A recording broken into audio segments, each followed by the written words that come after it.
18वीं लोकसभा का बजट सत्र चल रहा है। सत्र के आज छठे दिन 29 जुलाई को राहुल गांधी ने जब लोकसभा में बोलना शुरू किया तो पूरी बीजेपी सख्ते में आ गई। राहुल गांधी के एक एक व्यंग बाण से बीजेपी का हर नेता परेशान दिखाई पड़ रहा था। राहुल गांधी ने बीजेपी को महाभारत के चक्रव्यूह से जोड़कर जो बातें कही वह सुनने लायक है।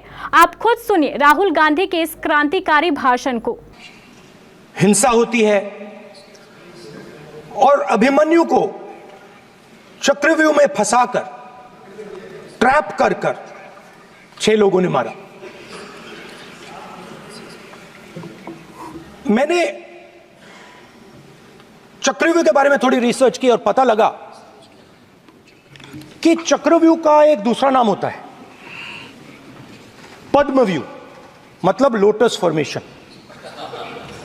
तो जो चक्रव्यूह होता है स्पीकर सर, वो लोटस के शेप में होता है, कमल के फूल के शेप में होता है।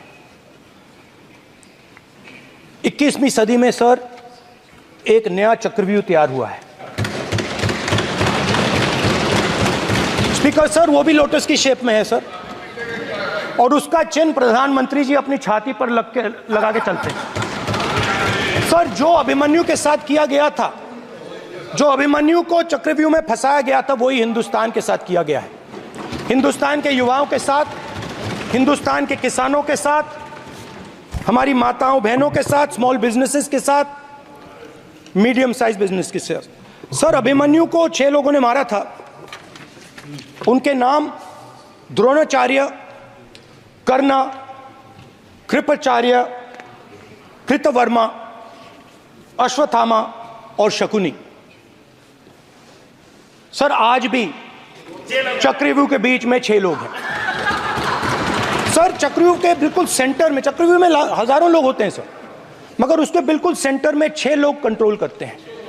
तो जैसे उस टाइम 6 लोग कंट्रोल करते थे, वैसे आज भी 6 लोग कंट्रोल कर रहे हैं चक्रव्यूह को। नरेंद्र मोदी जी, अमित शाह जी, मोहन भगवत जी, अजीत दोवल जी, अंबानी और अदानी जी कंट्रोल कर रहे हैं। प्लीज एक मिनट प्लीज। नहीं सर बोलने दीजिए। हाँ, आप बैठिए। माननीय सदस्य, आप संवैधानिक पद पर हैं। आपके कई माननीय सदस्यों ने यहाँ पर मुझे लिख कर दिया है कि जो माननीय सदस्य का सदस्य नहीं है उसका नाम नहीं लें। आपने लिख के दिया है। आपने क्या, आप उसकी पालना करना चाहते हो? स्पीकर सर गलत। मैं माननीय सर एक minute, hold on speaker sir, अगर आप चाहते हैं तो मैं एक मिनट मैं प्रतिपक्ष के नेता से ये तो अपेक्षा करूंगा सही कि वो सदन की नियम मर्यादा को बने, ये अपेक्षा करता हूं। आप चाहे नहीं करें, पर मैं अपेक्षा करता हूं। नहीं सर, मैं, अगर आप चाहते हैं सर, मैं NSA का और अदानी और अंबानी का नाम इस लिस्ट से निकाल देता हूं। फिर माननीय सदस्य, आप अगर आप चाहते हैं प्लीज। मैं नहीं चाहता, सदन के नियम प्रक्रियाओं से सदन चलता है। सर, अगर आप कहते हैं मैं निकाल देता हूं। नो सदस्य, मैं 3 ही नाम यूज करूंगा। नहीं माननीय सदस्य, नहीं कहा। और आप वीडियो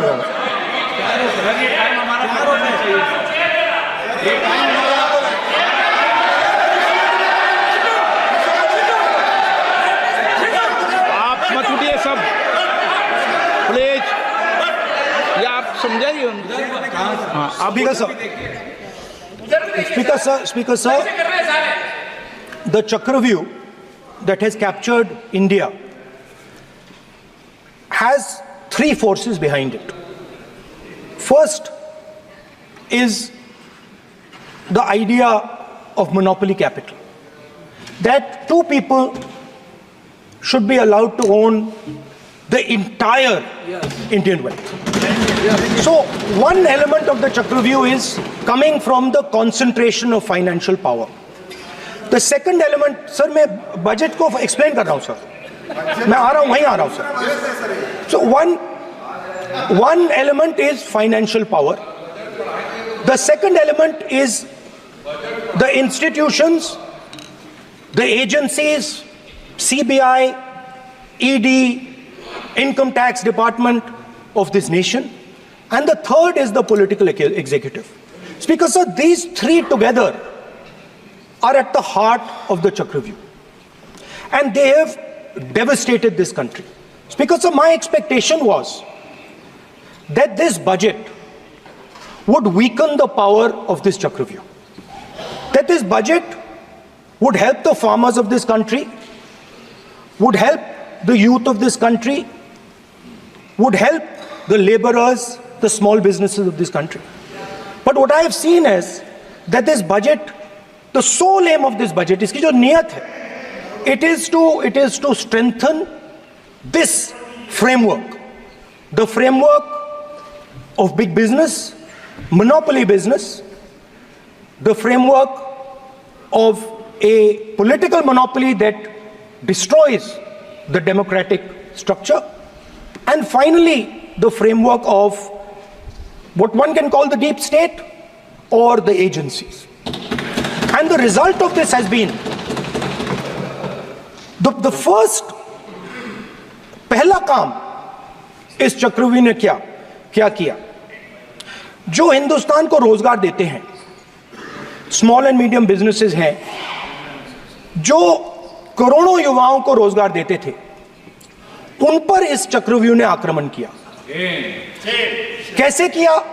नोटबंदी, जीएसटी और टैक्स टेररिज्म। आप लोग आतंकवाद की बात करते हो, पूरे देश में अगर कोई भी व्यक्ति छोटा बिजनेस चलाता है तो रात को उसको फोन कॉल आता है इनकम टैक्स डिपार्टमेंट से, जीएसटी से, और टैक्स टेररिज्म का वो शिकार बनता है। इस टैक्स टेररिज्म को रोकने के लिए बजट में आपने कुछ नहीं किया है। तो टैक्स टेररिज्म के कारण और ये जो आपकी नीतियां हैं, जो आपने कोविड के समय बड़े बिजनेसेस की मदद की और जो स्मॉल एंड मीडियम बिजनेसेस थे उनको खत्म किया, उसके कारण आज हिंदुस्तान के युवाओं को रोजगार नहीं मिल सकता है। बिल्कुल एक युवा को रोजगार नहीं मिल सकता है। अब फाइनेंस मिनिस्टर बैठी हैं, अब युवाओं के लिए आपने क्या किया? बजट में आपने इंटर्नशिप प्रोग्राम की बात करी और यह शायद एक मजाक है, क्योंकि आपने कहा कि ये इंटर्नशिप प्रोग्राम सिर्फ हिंदुस्तान की 500 सबसे बड़ी कंपनियों में होगा और 99% जो हमारे युवा हैं उनको इस इंटर्नशिप प्रोग्राम से कुछ लेना देना नहीं, कोई फायदा नहीं होने वाला है। तो आपने पहले टांग तोड़ दी और उसके ऊपर आप बैंडेड लगाने की कोशिश कर रहे हैं। मेन मुद्दा आज युवाओं का एग्जाम पेपर लीक है। जहां भी हम जाते हैं, आपने बेरोजगारी का चक्रव्यूह बना दिया इनके लिए, और जहां भी हम जाते हैं वो कहते हैं देखिए बेरोजगारी है मगर पेपर लीक भी होता है। तो आपने एक साइड पेपर लीक चक्रव्यूह, दूसरी साइड बेरोजगारी चक्रव्यूह। पेपर लीक मैं आपको बताता हूं 10 साल में 70 बार हुआ है। अगर आप जानना चाहते हैं, 10 साल में 70 बार हुआ है। तो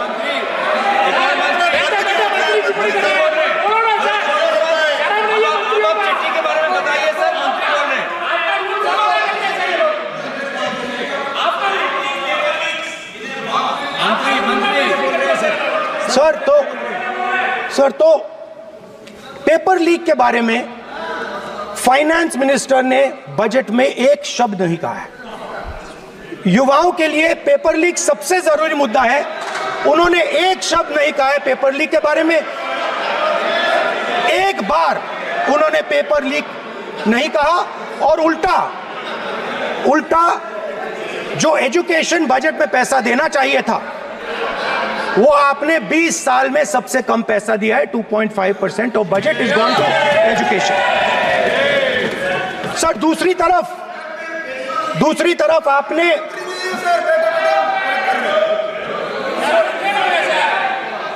आपकी नहीं मानते सर, ये रनिंग कमेंट्री कर रहे हैं सर। दूसरी तरफ पहली बार सेना के जवानों को आपने अग्निवीर के चक्रव्यूह में फंसाया। सही बात। इस बजट में अग्निवीरों के पेंशन के लिए 1 रुपया नहीं है। आप अपने आप को देशभक्त कहते हो, मगर जब अग्निवीरों की मदद करने की बात आती है, जवानों को पैसा देने की बात आती है, तो बजट में आपको 1 रुपया नहीं दिखाई देता। उनकी पेंशन के लिए 1 रुपया आपने नहीं दिया। तो उनको आपने अग्निवीर के चक्रव्यूह में फंसाया। उसके बाद सर, जो अन्नदाता हैं, वो चक्रव्यूह से निकलने के लिए, आपके चक्रव्यूह से निकलने के लिए जो आपने बनाया 3 काले कानून, जमीन अधिग्रहण बिल को आपने कमजोर किया, उनको आप सही दाम नहीं देते हो। इस चक्रव्यूह से निकलने के लिए उन्होंने आपसे सिर्फ एक चीज मांगी है, 2 चीजें नहीं मांगी है, सिर्फ एक चीज मांगी है। उन्होंने कहा है कि हमें लीगल गारंटीड एमएसपी दे दो। आपने उनको बॉर्डर पे बंद कर दिया, रोक दिया, आज तक रोड बंद है। आप उनसे बात करने को तैयार नहीं है। वो यहां आए, मुझसे मिलने आए, आप उनको अंदर नहीं आने दे रहे थे। माननीय सदस्य, आप सदन में असत्य नहीं कहे। आप वो सर, आप, देखिए, 1 मिनट, हाँ चलिए, चलो,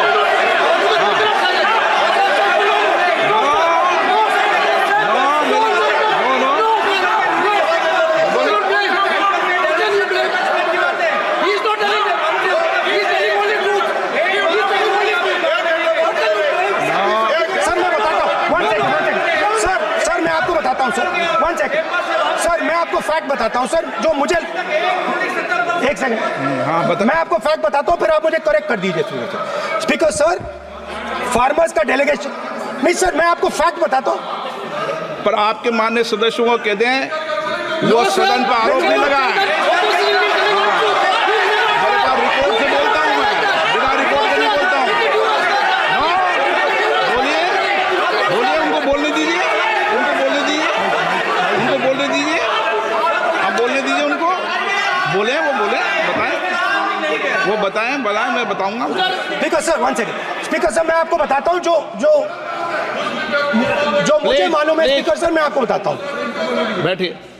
स्पीकर सर, हुआ क्या, वहां पे सर मुझसे मिलने एक फार्मर का डेलीगेशन आया। मुझे बताया गया कि फार्मर के डेलीगेशन को अंदर नहीं आने देंगे। मैं उनसे मिलने जब गया, तब उनको अंदर आने के दिया गया था। सर, ये फैक्ट है सर। अब पता नहीं कोई मिसकम्युनिकेशन हुआ, वो अलग बात है, बट फैक्ट ये है कि जब मैं मीडिया के साथ वहां गया, तब दरवाजे पार्लियामेंट के, संसद के, उनके लिए खुले, उससे पहले वो बंद थे। ठीक है। और ये आप उनसे भी पूछ लीजिए सर। प्लीज, नो, प्लीज, एक मिनट प्लीज। आपने विषय उठाया, इसलिए मैं बोल रहा हूं। ऐसे तो सदन की व्यवस्थाओं पर सवाल नहीं उठाना चाहिए। किसको आने दें, 1 मिनट प्लीज बैठिए, किसको आने दें, किसको अलाउ नहीं करने दें, ये स्पीकर का जुडिक्शन होता है। नंबर 1, जब ये सूचना आई, आप मिले, उनसे अंदर मिले, लेकिन उसमें एक सदन की मर्यादा का उल्लंघन हुआ कि कभी भी सदन में माननीय सदस्य के अलावा दूसरा कोई व्यक्ति बाइट नहीं दे सकता। और आपकी मौजूदगी में बाइट दी, ये क्लियर करना चाहता हूँ। सर, ये टेक्निकलिटी है सर, ये मुझे मालूम नहीं थी। कोई बात, बट सर प्लीज, नो, माननीय आप मत बोलिए, आपके नेता बोल रहे हैं। तो स्पीकर सर, महिला आरक्षण आया था तो ये आपको बेटे बेटे सर, हम चाहते थे। माननीय प्रतिपक्ष के नेता आपके बेटे बेटे सदस्य कमेंट्री कर रहे हैं, फिर वो कहते हैं कि लोग क्यों कमेंट्री कर रहे हैं। सर, हम चाहते थे, हमारा एक्सपेक्टेशन था कि जो अन्नदाता है, जो सरकार से सिर्फ एक चीज मांग रहा है, लीगल गारंटीड एमएसपी, हमें लगता था कि ये कोई बड़ा काम नहीं है सर, ये इतना बड़ा काम नहीं है। हमें लगता था कि अगर सरकार बजट में इसका प्रोविजन कर देती, अगर बजट में इसका प्रोविजन कर देती, तो जो हमारे किसान हैं, जो चक्रव्यूह में, आपके चक्रव्यूह में फंसे हैं, वो निकल पाते। ये हमारी थिंकिंग थी, मगर आपने नहीं किया। तो मैं यहां इंडिया गठबंधन के तरफ से गारंटी देता हूं कि हम ये काम करके दिखा देंगे। जो आपने अपने बजट में नहीं किया, वो मैं हिंदुस्तान के सब किसानों से कहना चाहता हूं, गारंटीड लीगल एमएसपी हम इस सदन में पास करके आपको देंगे। स्पीकर सर, जो मिडिल क्लास है सर, वो प्रधानमंत्री को अच्छी बात बोलो,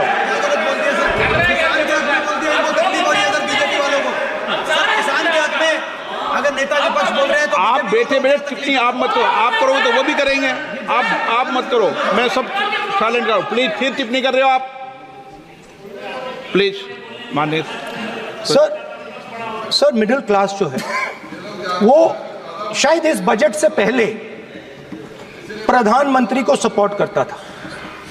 जब प्रधानमंत्री ने कोविड के समय उनसे थाली बजवाई थी तो उन्होंने दबाकर थाली बजाई, धड़ धड़ धड़ धड़ धड़ थाली बजाओ बजाई। हमें अजीब लगा, मगर प्रधानमंत्री ने मिडिल क्लास को ऑर्डर दिया तो मिडिल क्लास ने थाली बजाई। उसके बाद प्रधानमंत्री ने उसी मिडिल क्लास से कहा मोबाइल फोन की लाइट जलाओ, और मोबाइल फोन की लाइट जली। मिडिल क्लास ने, पूरे हिंदुस्तान में मिडिल क्लास ने मोबाइल फोन की लाइट जला दी। अब इस बजट में आपने उसी मिडिल क्लास के एक छुरा पीठ में मारा, दूसरा छुरा छाती में, एक इधर मारा और एक इधर मारा। इंडेक्सेशन जो आपने कैंसिल की वो पीठ में छुरा था, और जो कैपिटल गेन्स टैक्स आपने बढ़ाया वो छाती में छुरा था। आपने long term capital gains tax को 10% से 12.5% किया, यहां छाती मारी, यहां छुरी मारी, और शॉर्ट टर्म को 15 से 20% छुरी मारी। दुख की बात है, मगर इसमें एक इंडिया गठबंधन के लिए एक हिडन बेनिफिट है। मिडिल क्लास अब आपको छोड़ने जा रही है और इस साइड आ रही है। तो मेरा कहना है, जहां भी आपको मौका मिलता है आप चक्रव्यूह बना देते हो। एक चांस मिलता है आप चक्रव्यूह बना देते हो, हम चक्रव्यूह तोड़ने का काम करते हैं। हमारे बजट में किसान का कर्जा माफ हुआ, चक्रव्यूह तोड़ा, मनरेगा हुआ, चक्रव्यूह तोड़ा। तो हम चक्रव्यूह तोड़ने का काम करते हैं, आप चक्रव्यूह बनाने का काम करते हो। आप चाहते हो कि हिंदुस्तान छोटे छोटे खांचों में रहे, और हिंदुस्तान के गरीब लोग सपना ना देख पाए। सिर्फ अदानी और अंबानी। अरे क्या सर मैं कैसे बोलूं सर? माननीय सदस्य एक मिनट माननीय सदस्यगण, आपके उपनेता मुझे लिखित में पत्र देके गए हैं कि कोई भी माननीय सदस्य जो इस सदन का सदस्य नहीं उसके बारे में टिप्पणी ना करें। लिखित में देखे गए, इसलिए आपको स्पीकर सर बैठ जाइए। स्पीकर सर, तो अगर सर मैं आपसे सवाल पूछना चाहता हूं। मेरे से सवाल मत नहीं पूछ सकते आप। Sorry sir. हाँ। सर तो सर मैं फिर मैं सर 3 और 4 कह देता हूं उनको। 3 और 4 ठीक है सर? अब नाम नहीं ले सकता तो कुछ तो कहना पड़ेगा सर। 3 और 4 कह देता हूं, कोई और नंबर आपके माननीय सदस्य को बता दें क्यों लिख के चिट्ठी गए मुझे। सर, हरियाणा के पूर्व मुख्यमंत्री पर जब इस प्रकार के आक्रमण करते हैं, हरियाणा के पूर्व मुख्यमंत्री के संदर्भ पर हमको आपने चिट्ठी भेजी। एक पूर्व मुख्यमंत्री को आप 2 उद्योगपति से जोड़ना चाहते हैं, एक किसान नेता जो हरियाणा के, आज उन पर जब आपको अलाउ किया है उद्योगपति के साथ जोड़ना चाहते हैं। ये है सदन की मर्यादा। हरियाणा के आप ये चिट्ठी मुझे लिख के गए हैं, उसकी मर्यादा का ये आपको बोलने नहीं दे रहे, ये आपको बोलने दे रहे। आपसे मेरी ये अपेक्षा है, आपसे आप सदन, एक मिनट प्लीज, आप सदन के नेता, सदन के आप प्रतिपक्ष के नेता हैं। ये सदन की अपेक्षा रहती है कि हम सदन का डेकोरम, डिसिप्लिन और उसको बढ़ा के रखें। स्पीकर सर, इसलिए आप जो विषय रखें वो नियम प्रक्रिया में रखें। स्पीकर सर मगर मैं ये कैसे कहूं, इन लोगों के इनका इंडिकेशन कैसे दूं मैं सर? आप मुझे बता दीजिए सर, कोई दूसरा तरीका हो सर, नाम नहीं लेने हो तो कोई और तरीका दे दीजिए सर। अच्छा एक मिनट आप ज्ञान मत बांटो उनको, वो ज्ञानी है। सर A1 A2 चलेगा सर, A1 A2। माननीय प्रतिपक्ष के नेता, मैं आपसे फिर अपेक्षा कर रहा हूं कि आप कम से कम नियम प्रक्रियाओं की पालना करेंगे। सदन में आप अब प्रतिपक्ष के नेता हैं, ये अपेक्षा। Sir how Whenever PM is speaking, Home Minister speaking, you are not telling this. You are only advising LOP, sir. How can it be? How can it be, sir? How can it be? आप पूरे होना चाहिए, sir. आप पूरे होना चाहिए. आप पूरे होना चाहिए, sir. तोड़ो उसके आगे पीछे वाला। स्पीकर सर, मैं तो सबसे ये अपेक्षा, आप बैठ जाइए। आप किसने कहा? प्लीज बैठिए। पॉइंट ऑफ ऑर्डर जानते हो? पॉइंट ऑफ ऑर्डर क्या होता है? प्लीज बैठो। तुम्हारे नेता बोल रहे हैं point of order, please. Speaker sir, एक मिनट प्लीज, बैठिए। एक स्पीकर सर, सर ये जो लोग, ये दो लोग हैं सर, ये हिंदुस्तान के इंफ्रास्ट्रक्चर को, बिजनेस को कंट्रोल करते हैं सर। इनके पास एयरपोर्ट है, टेलीकॉम का सिस्टम है, अब पोर्ट्स हैं, अब रेलवेज में जा रहे हैं। सर हमें इतना बड़ा कॉन्ट्रैक्ट दिया, वो भी बोल दो सर। इनके पास राजस्थान वाला भी बोलो। सर इनके पास हिंदुस्तान का पूरा धन का मोनोपोली है sir.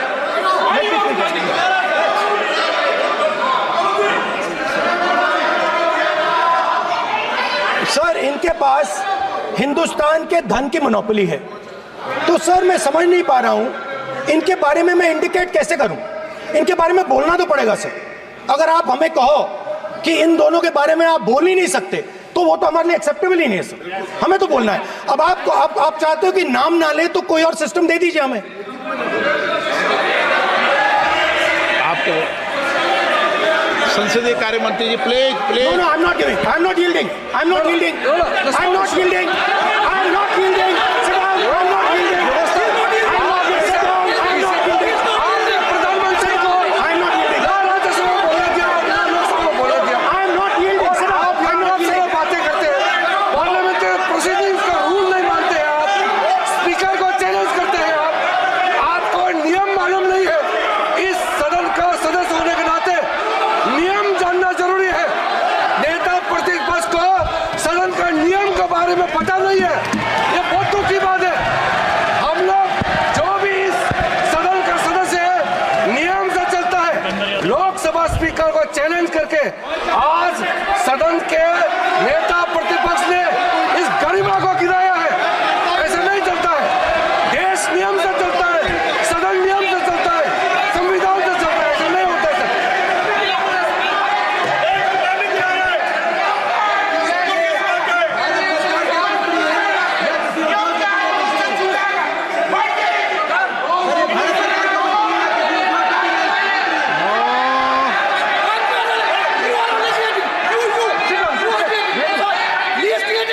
You're ruining my please. देखो माननीय प्रतिपक्ष के नेता, आपके सदस्य आपको नहीं बोलने देना चाहते। स्पीकर सर, डिस्टर्बेंस वो कर रहे हैं। Sir I understand sir. बैठ के टिप्पणी कर रहे हैं। सर, मैं समझता एक हूं। मिनट, वो बैठ कर टिप्पणी कर रहे हैं, कोई सदस्य खड़ा है, यही आपको डिस्टर्बेंस कर रहे हैं सबसे ज्यादा। Speaker sir, Rahul Gandhi ji please, आपको नहीं बोलना है। Please Rahul Gandhi. Speaker sir मैं बात समझता हूँ। प्लीज एक मिनट प्लीज। स्पीकर सर मैं समझता हूँ मंत्री जी को अदानी जी और A1 एंड A2 की रक्षा करनी है। मैं समझता हूँ, नो प्रॉब्लम। वो सर ऊपर से ऑर्डर आया है सर। सर ऊपर से ऑर्डर आया है सर, मैं समझता हूँ। मैं इस पर कोई टिप्पणी नहीं करूंगा। Sir he is permitted. Sir, he is permitted to defend them, sir. It is a democracy, sir. He can defend them. We allow him to defend them, sir. ऐसा होता है क्या? A1 and A2, sir. आपके Happily, सदस्य sir. मान्य आपके सदस्य आज बैठे बैठे बहुत टिप्पणी कर रहे हैं।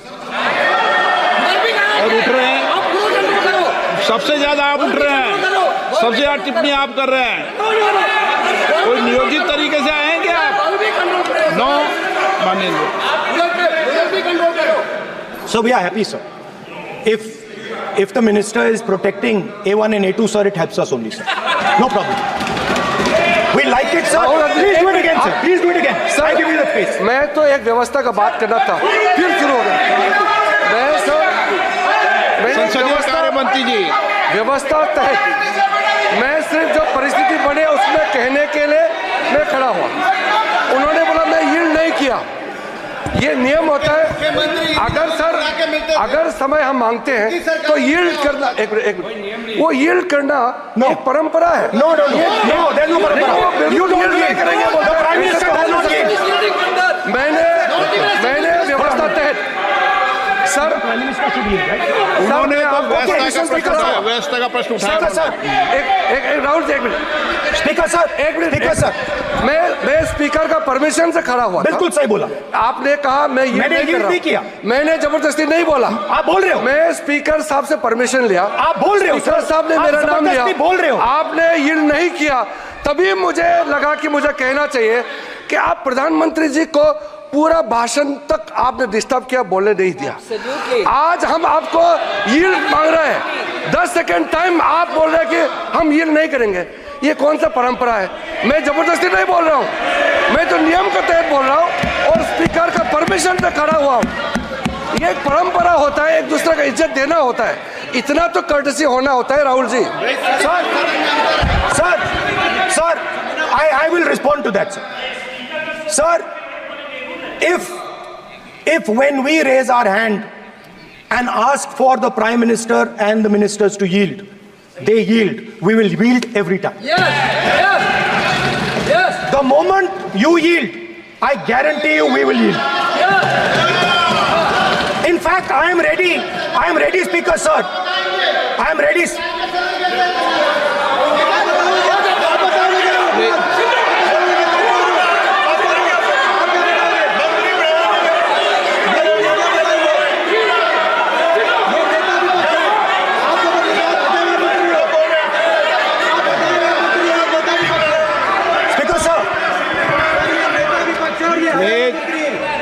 देखिए, आप सभी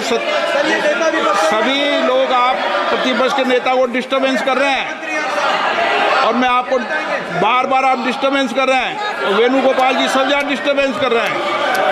आप नोट कर लीजिए, ये योजना से देश में, स्पीकर सर, देश में अब ये कौन कर रहा है? तकरीबन 73% दलित, आदिवासी और पिछड़े वर्ग के लोग हैं और ये हिंदुस्तान की मेन शक्ति है, स्ट्रेंथ है। और सच्चाई है कि इनको कहीं भी जगह नहीं मिलती है। इनको बिजनेस में जगह नहीं मिलती है, इनको कॉर्पोरेट इंडिया में जगह नहीं मिलती है, इनको सरकारों में जगह नहीं मिलती है। प्लीज ये देखिए सर, ये फोटो देखिए। एक मिनट प्रतिपक्ष, एक मिनट। मैंने पहले भी आपसे अपेक्षा की थी, अब आप प्रतिपक्ष के नेता हैं, संवैधानिक दायित्वों पर है। क्या सर? ओके, एक सर, मैं फोटो दिखा रहा हूँ। एक फोटो दिखा रहा हूँ। एक मिनट, आपने टीवी ऑफ कर दिया सर? नो टीवी कोई ऑफ नहीं है। वो देखिए सर, ऑफ हो गया। मेरा फोटो दिखा, कोई नहीं ऑफ था सर। ऑफ है सर? नो सर, दिखाइए सर। एक ऑफ है सर। नो, आप टीवी ऑफ कर लेते हो? प्लीज आप बैठिए, एक बात सुनिए। Okay sir.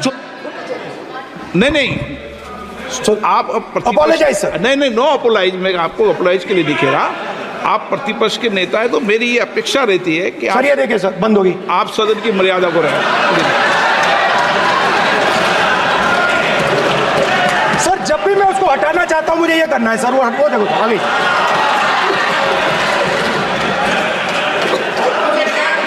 क्या डर रहे हैं सर फोटो से? शिव जी के फोटो से डरते हैं सर, इस फोटो से डरते हैं। अभी पोस्टर नहीं आने दूंगा, गलत तरीका है, नहीं आने देंगे। पोस्टर नहीं लेना देंगे सदन में, सर। फोटो गलत तरीका है। Sir no sir sir sir sir photo दिखाना गलत नहीं है सर, आपकी परमिशन लेके पूछा। परमिशन नहीं है आपको। सर मैं ये फोटो Permission- दिखाना चाह रहा नियम हूँ, के तहत नहीं सर मैं permission- समझाना चाह रहा हूँ। नियम के तहत परमिशन नहीं है माननीय। अच्छा सर मैं ये फोटो समझाना चाह रहा हूँ सर, इसमें ये जो बजट का जो हलवा है सर ये बट रहा है, और इस फोटो में सर मुझे एक ओबीसी अफसर नहीं दिख रहा, एक आदिवासी अफसर नहीं दिख रहा, एक दलित अफसर नहीं दिख रहा मुझे। ये हो क्या रहा है सर? सर देश का हलवा बट रहा है सर, और इसमें 73% का एक है ही नहीं सर। ये आप लोग हलवा खा रहे हो और बाकी देश को हलवा मिल ही नहीं रहा है।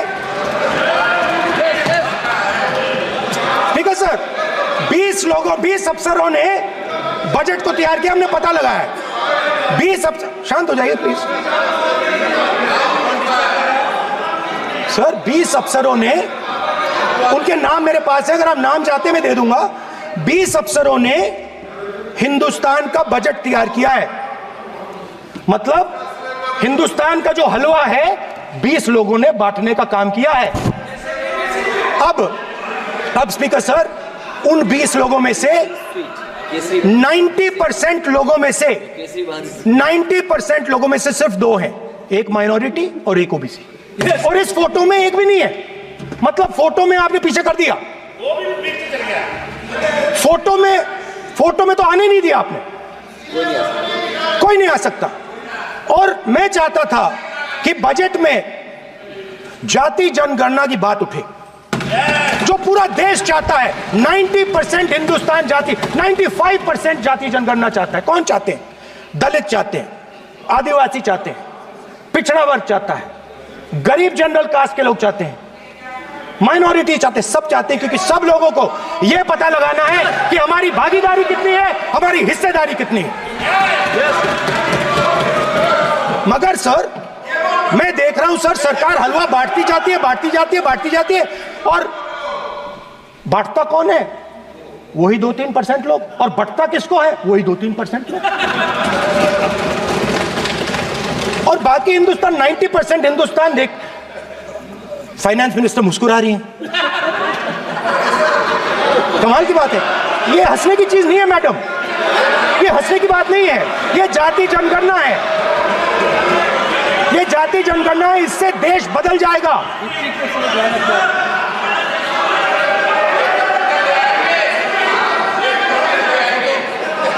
सर आपको सर ये जो कमल सर जो पद्मव्यूह वाले हैं, उसको चक्रव्यूह को पद्मव्यूह भी कहा जाता है। सर जो पद्मव्यूह वाले हैं इनको गलतफहमी है, ये सोचते हैं कि देश के युवा, देश के पिछड़े लोग अभिमन्यु हैं। देश के पिछड़े लोग अभिमन्यु नहीं है, अर्जुन है। और वो जो आपका चक्रव्यूह है उसको फोड़ के फेंक देंगे, फेंकने वाले हैं। पहला कदम इंडिया गठबंधन ने ले लिया, आपके प्रधानमंत्री की कॉन्फिडेंस को हमने उड़ा दिया। मतलब आपके प्रधानमंत्री भाषण में आ ही नहीं पा रहे, और मैं आपको एडवांस में बता देता हूं, मेरे भाषण में कभी नहीं आएंगे।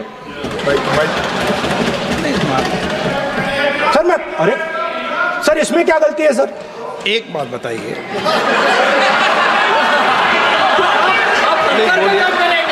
सर तो जो पद्मव्यूह वाले लोग हैं सर, जो कमल फॉर्मेशन वाले लोग हैं, उनको हिंदुस्तान का नेचर नहीं समझ आया।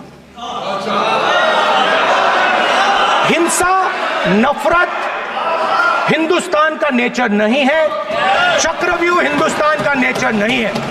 हिंदुस्तान का नेचर अलग है। हिंदुस्तान के नेचर के बारे में अब मैं आपको बनाना चाहता हूं। हर धर्म में चक्रव्यूह के खिलाफ फॉर्मेशन होता है, हर धर्म में। माननीय सदस्य, आप जानते हो हिंदू धर्म में चक्रव्यूह का ऑपोजिट क्या होता है, जानते हो आप चेयर को एड्रेस। मैं बताता हूं सर, शिव की बारात होती है सर। शिव की बारात में कोई भी आ सकता है, किसी भी धर्म का कोई भी व्यक्ति आ सकता है, बारात में आ सकता है, नाच सकता है, गा सकता है, अपना सपना देख सकता है। सर गुरु नानक जी, सिखों की बात करी जाए तो सेवा करने से किसी को नहीं रोका जा सकता है, लंगर से किसी को बाहर नहीं फेंका जा सकता है।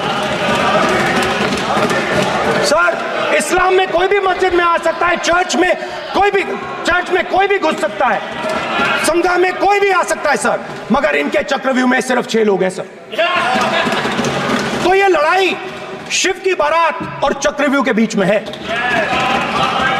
हम चक्रव्यूह तोड़ते हैं, हम चक्रव्यूह तोड़ने का काम करते हैं। मनरेगा, हरी क्रांति, आजादी, कॉन्स्टिट्यूशन, ये चक्रव्यूह को तोड़ने के काम है।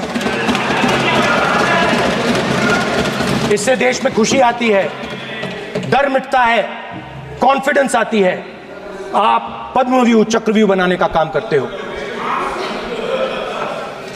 चक्रव्यूह शिव की बारात को हरा ही नहीं सकता है। आप अपने इतिहास को देखिए, आप अपने आप को हिंदू कहते हो, आप हिंदू कहते हो, आप हिंदू धर्म को समझते नहीं हो।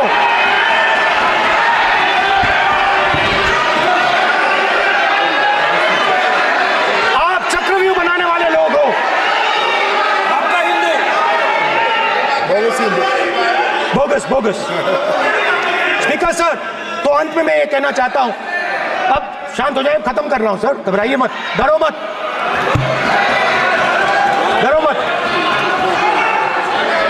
स्पीकर सर,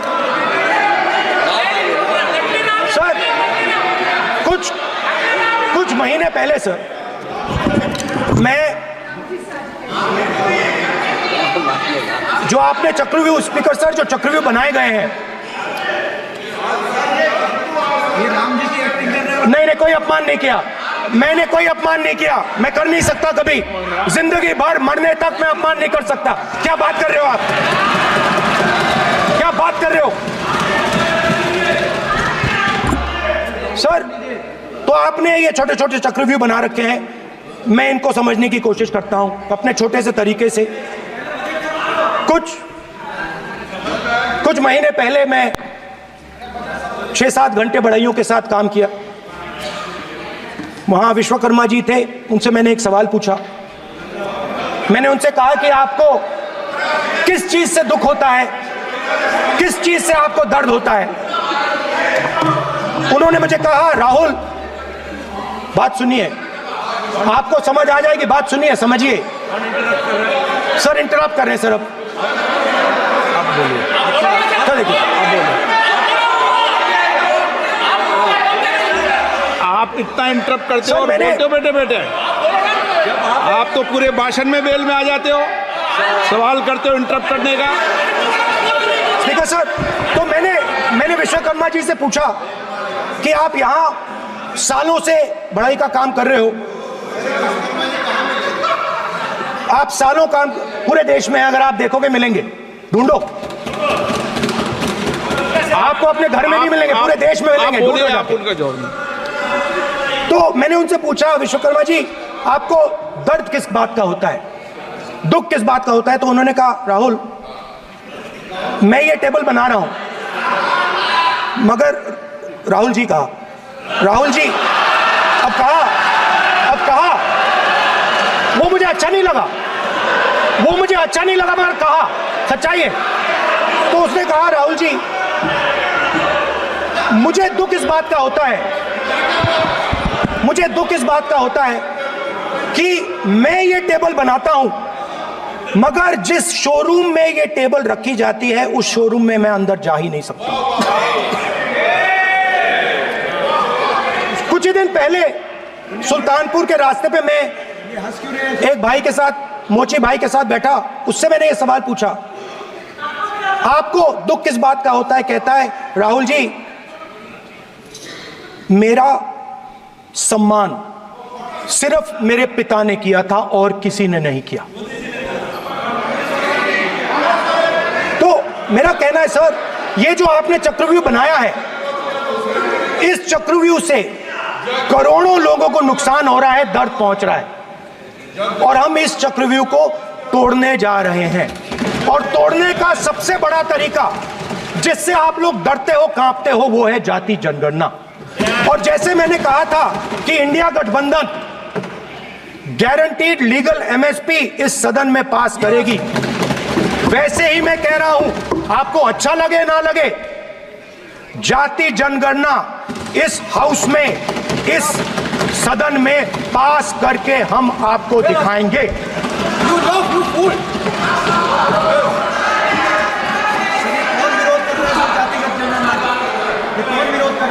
क्यों बैठे बैठे टिप्पणी कर रहे हो आप? क्यों बैठे बैठे टिप्पणी कर रहे हो? फिर वो टिप्पणी करेंगे।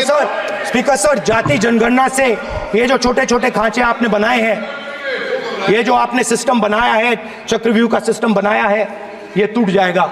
और इसके लिए हम पूरा दम लगा के, पूरा इंडिया गठबंधन दम लगा के ये काम करेगा। धन्यवाद। जय हिंद।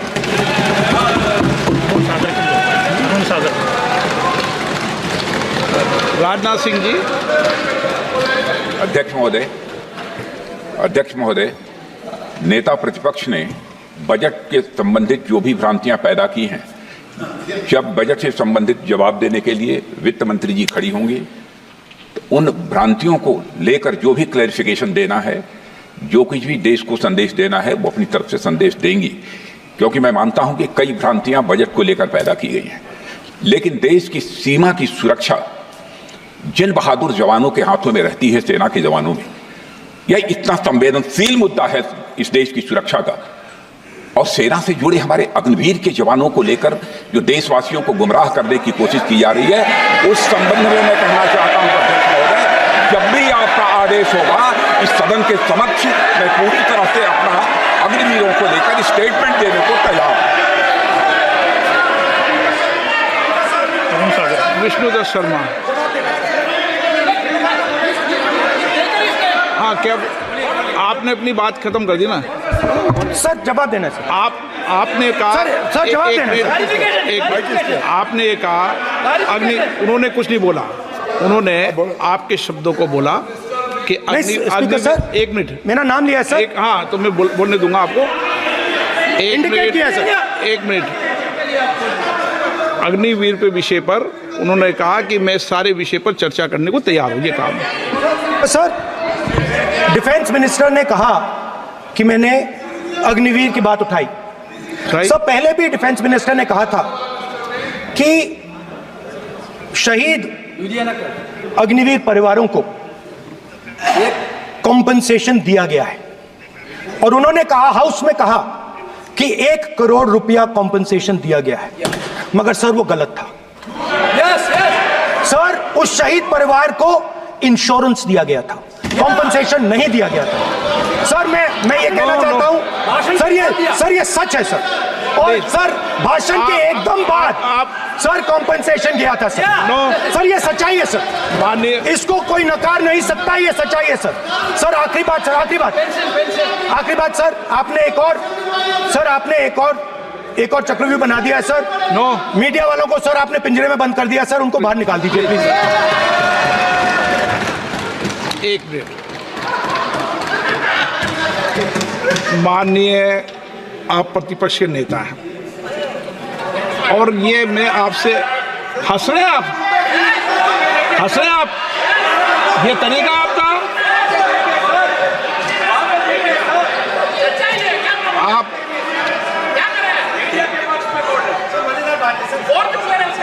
बैठे बैठे टिप्पणी नहीं करें।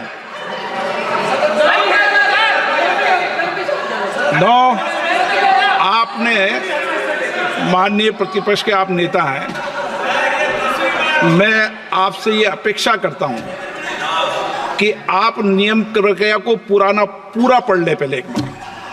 मुझे अच्छा लगेगा आप नियम प्रक्रिया को पढ़ लें।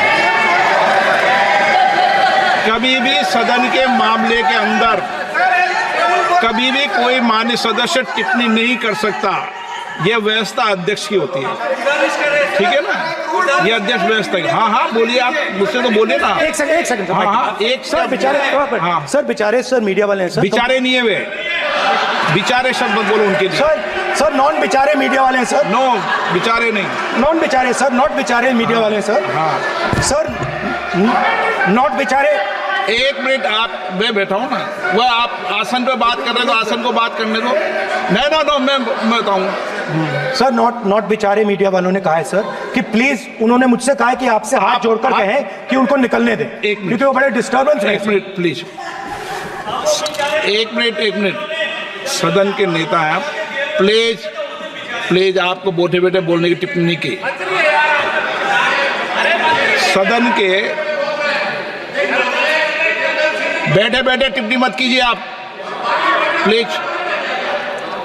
सदन के अंदर मैंने पहले भी कहा कि आप नियम प्रक्रिया को पूरा अध्ययन कर लें। सदन की किसी भी व्यवस्था के मामले के अंदर आप प्रतिपक्ष के नेता हैं, आप मुझे चेंबर में आके मिले, कोई परेशानी हो, किसी को अलाउ नहीं किया हो, कोई बात हो तो हमें बताएं, ठीक है ना। लेकिन सदन की आप अब बैठ जाइए, सदन के अंदर सदन की व्यवस्थाओं पर प्रश्न नहीं उठाएं, ये आपसे अपेक्षा मेरी, प्लीज। नो हो गया, ठीक है। विष्णुदत्त शर्मा आप बैठ जाइए। विष्णुदत्त शर्मा। माननीय अध्यक्ष महोदय,